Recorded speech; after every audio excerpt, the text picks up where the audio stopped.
तो देश में स्वदेशी उत्पादों को बढ़ावा देने की पीएम मोदी की मुहिम रंग ला रही है। खास बात यह है कि पीएम मोदी अलग अलग अवसरों पर देश में बने उत्पादों को बढ़ावा देने से नहीं चूकते। प्रधानमंत्री नरेंद्र मोदी की कलाई पर एक बंधी खास घड़ी इन दिनों चर्चा में है। इस घड़ी को जयपुर वॉच कंपनी ने बनाया है। क्या है इस घड़ी की खासियत, जरा इस रिपोर्ट में आप जानें।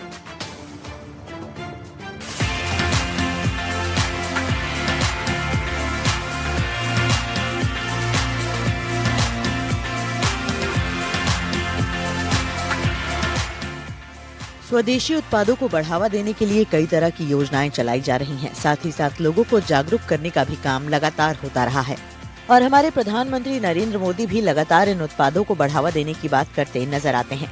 और इसी कड़ी में आज हम बात करने वाले हैं प्रधानमंत्री नरेंद्र मोदी की कलाई पर बंधी एक खास घड़ी की। ये वही घड़ी है जिसके डायल में 1947 का 1 रुपए का दुर्लभ सिक्का लगा है। इसे जयपुर वॉच कंपनी ने बनाया है। कंपनी ने इसका नाम बाघ रखा है और इसका डिजाइन भारत की आजादी, मेक इन इंडिया और वोकल फॉर लोकल की सोच पर तैयार है। पीएम मोदी का पहनावा भारतीयता का संदेश देता है और इस घड़ी के साथ उन्होंने एक बार फिर स्वदेशी उत्पाद के लिए प्राथमिकता दिखाई है। देश में ये घड़ी इन दिनों चर्चा में है। ये पीएम मोदी की कलाई पर बंधी हुई है और ये मेरे हाथ में भी है। ये घड़ी इस वजह से चर्चा में है कि इस घड़ी को जिस तरह से बनाया गया है, जो सिक्का इसके अंदर लगा है, ये अंग्रेजी राज के समय देश में ढाला हुआ आखिरी 1 रुपए का सिक्का था और ये मेक इन इंडिया का भी एक बड़ा एग्जाम्पल है। और ये घड़ी जयपुर में बनी है। जयपुर वॉच कंपनी के ओनर गौरव मेहता ने इसे बनाया है और बातचीत करने के लिए घड़ी की खासियत क्या है, हमारे साथ गौरव जी मौजूद हैं। गौरव जी, घड़ी आप लंबे समय से बना रहे हैं, लेकिन जिस तरह से इस घड़ी की चर्चा हुई है देश भर में, सोशल मीडिया पे, और लोग डिमांड भी कर रहे हैं, घड़ी की खासियत क्या है? जरा थोड़ा एक्सप्लेन कर दीजिए। सर, ये जो घड़ी है इसमें एक 1947 का सिक्का लगा हुआ है। 1947 हम सब भारतीयों के लिए एक बहुत स्पेशल ईयर है। उस ईयर में हमको आज़ादी मिली थी। इसके अलावा इसके अंदर एक वॉकिंग टाइगर बना हुआ है, इसलिए इस घड़ी का नाम हमने बाघ रखा है। और ये असली सिक्का है 1 रुपए का, 1947 का। इस घड़ी के अंदर सिक्के के अलावा सर्जिकल ग्रेड स्टेनलेस स्टील से ये घड़ी बनी हुई है। इस घड़ी का जो कांच है वो सफायर क्रिस्टल है और साथ के साथ में इसमें जो मशीनरी यूज हुई है वो एक सिटीजन की ऑटोमेटिक मूवमेंट यूज हुआ है इस घड़ी के अंदर। इस घड़ी को हम सिर्फ इस नजर से ना देखें कि इसमें एक पुराना सिक्का लगा हुआ है, इसके अलावा ये एक वर्ल्ड क्लास वॉच है, एक इंटरनेशनल किसी भी ब्रांड से कंपेरेबल वॉच है। तो ये साबित करा है पीएम ने कि भारत में बना हुआ प्रोडक्ट कोई भी इंटरनेशनल ब्रांड से कंपेरेबल है। अब आपको इस घड़ी की खासियत बताते हैं। घड़ी की बॉडी 43 mm की स्टेनलेस स्टील से बनी है। इसमें जापानी मियोटा मूवमेंट लगा है। डायल में 1947 का 1 रुपए का सिक्का लगा है। ये सिक्का ब्रिटिश शासन में ढला आखिरी सिक्का माना जाता है। घड़ी पर चलने वाला बाघ स्वतंत्र भारत की यात्रा और मेक इन इंडिया की भावना को दिखाता है। इस मॉडल के 4 वेरिएंट बाजार में उपलब्ध हैं। गोल्डन और सिल्वर केस के साथ रोमन और देवनागरी अंकों के विकल्प मिलते हैं। घड़ी में नीलमणि क्रिस्टल और एंटी रिफ्लेक्टिव कोटिंग लगाई गई है। बैक साइड से मशीनरी साफ दिखाई देती है। ये 5 ATM तक वाटर रेजिस्टेंट है। पीएम तक कैसे पहुंची घड़ी और कैसे आइडिया आया ये घड़ी बनाने? सर, पीएम तक कैसे पहुंची इसकी जानकारी तो मुझे भी नहीं है। मैं भी बहुत प्लेजेंटली सरप्राइज था जब हमको पता चला कि पीएम हमारी घड़ी को उपयोग कर रहे हैं। बट ये आइडिया इसलिए आया, हम सर 2013 से घड़ियां बना रहे हैं। पुराने सिक्के, भारत की कला को यूज करके, भारत की क्राफ्टमैनशिप को यूज करके हम घड़ियां बना रहे हैं इंडिया में।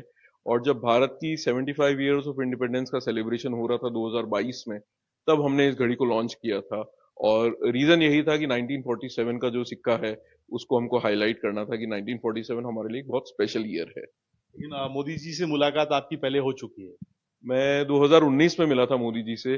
तो उस समय उन्होंने मुझसे ये चर्चा जरूर करी थी कि भारत में घड़ियां कैसे बनती है, कहाँ पे बनती है, मुझे प्रोसेस बताइए। बहुत उनके इंक्विजिटिव नेचर की वजह से मुझे बहुत मजा आया था उनसे मिलकर। एक छोटी सी मुलाकात थी 10-15 मिनट की, बट बहुत इंटरेस्टिंग मुलाकात थी। और अब जब पीएम मोदी के हाथ पे घड़ी बंधी, तो उसके बाद तो दुनिया में इसकी चर्चा हो रही है। फोन कॉल आ रहे होंगे लगातार आपके पास? कंटिन्यूसली हमारा पूरा ऑफिस बहुत बिजी है लास्ट 1 वीक से। हमने मतलब संडे को भी हम लोग काम कर रहे हैं। अभी इतने ऑर्डर्स आ रहे हैं उनको फुलफिल करने के लिए। फोन कॉल्स यार दोस्त रिश्तेदारों के भी आ रहे हैं और ऑर्डर्स ना सिर्फ देश से बल्कि विदेश से भी बहुत ऑर्डर आए। जितने ऑर्डर हमने लास्ट एक वीक में रिसीव किए उसमें से करीब 30% ऑर्डर इंडिया के बाहर से आए, जो दर्शाता है हमारे प्रधानमंत्री की लोकप्रियता कितने जगह तक फैली हुई है। जयपुर वॉच कंपनी के फाउंडर गौरव मेहता कहते हैं कि प्रधानमंत्री के इसे पहनने के बाद सोशल मीडिया पर इसकी चर्चा अचानक बढ़ गई। उनके मुताबिक स्वदेशी को लेकर बढ़ती दिलचस्पी के बीच प्रधानमंत्री का चुनाव भारतीय लग्जरी और हस्तशिल्प को नई पहचान देता है। मेक इन इंडिया की दिशा में भी एक बड़ा कदम, खासतौर पे अगर हम वॉच सेक्टर की बात करें। सर, मेक इन इंडिया के लिए बहुत बड़ा कदम है ये, ना कि सिर्फ वॉच कैटेगरी की। मैं तो कहता हूँ पूरी इंडिया के लिए आज जो मेक इन इंडिया में जो भी काम कर रहे हैं, इंडिया में प्रोडक्ट बनाने की कोशिश कर रहे हैं, एक वर्ल्ड क्लास लेवल का प्रोडक्ट बनाने की कोशिश कर रहे हैं, एक बहुत बड़ा मैसेज गया है कि हमारे प्रोडक्ट्स किसी से कम नहीं है। और प्रधानमंत्री ने बाय एग्जाम्पल इसको लीड किया है कि अगर मैं यूज कर सकता हूं तो आपको भी भारत में बने हुए प्रोडक्ट्स का यूज करना चाहिए। और कुछ और बेहतर करने की भी प्रेरणा मिली है जब मोदी जी आपकी घड़ी बांध रहे हैं। बिल्कुल, हमको बहुत प्रेरणा मिली है कि इससे भी बेहतर प्रोडक्ट लॉन्च किया जाए और एक ऐसा प्रोडक्ट लॉन्च किया जाए जो शायद अंतर्राष्ट्रीय स्तर पे भी कुछ अवार्ड्स प्राप्त करे अगले साल। बातचीत के लिए बहुत शुक्रिया गौरव जी।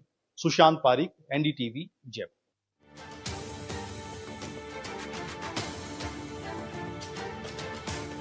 तो जयपुर ग्रामीण का किशनगढ़ रेनवाल कभी अपने हस्त निर्मित चमड़े की जूतियों के लिए दुनिया भर में जाना जाता था। स्थानीय कारीगरों की यहाँ बारीक मेहनत से बनी ये जूती यहाँ की पहचान रही है, लेकिन सालों से घटते प्रोत्साहन, बढ़ती लागत और कम होती मजदूरी ने इस कला को कमजोर कर दिया है। जिस कारोबार पर कभी रेगड़ समाज के 80% परिवार निर्भर थे, वो आज धीरे धीरे टूटता जा रहा है।